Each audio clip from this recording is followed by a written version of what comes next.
Ever found yourself staring at something important you need to do and instead watching videos of people power washing driveways? Yeah, me too. Welcome to the human condition, where we'll organize our sock drawer to avoid that one thing we need to do, that important task that keeps getting pushed to tomorrow, and tomorrow, and tomorrow. But what if I told you there are practical ways to trick your brain into doing hard stuff? Not through willpower, because willpower is like phone battery. It runs out exactly when you need it most. Today, we're diving into the psychology of getting stuff done when your brain fights you. No motivational fluff, just practical tricks that work. First, let's understand why we procrastinate. Your brain isn't lazy, it's trying to protect you. That thing you're avoiding, your brain sees it as a threat. Maybe it's too complex, maybe you fear failing, or maybe it's boring. Whatever the reason, your brain shouts, danger, discomfort ahead. Quick, check Instagram.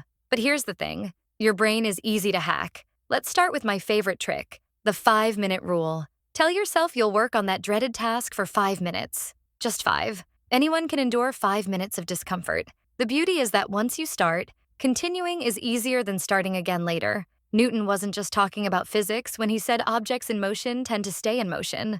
I used this trick to clean out my garage last weekend. Just 5 minutes turned into 2 hours, and now I can see the floor. Who knew I had one? Next trick, make it small. Your brain gets overwhelmed by big tasks. Write a book is terrifying. Write one paragraph is doable. Breaking it into tiny steps tricks your brain into thinking, this isn't so bad. Third hack, environment design.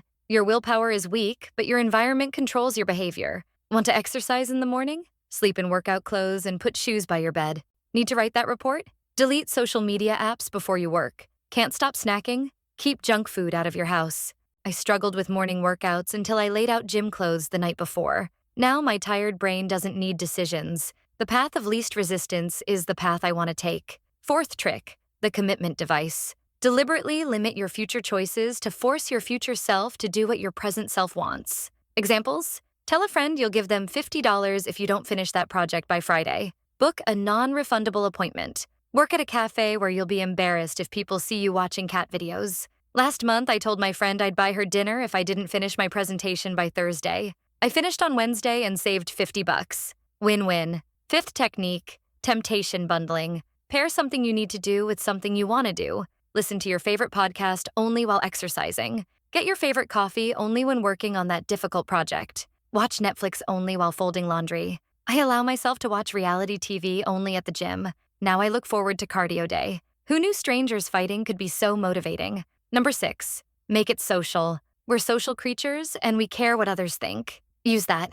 Join a class instead of trying to learn alone. Find a workout buddy. Use a public commitment or an accountability partner.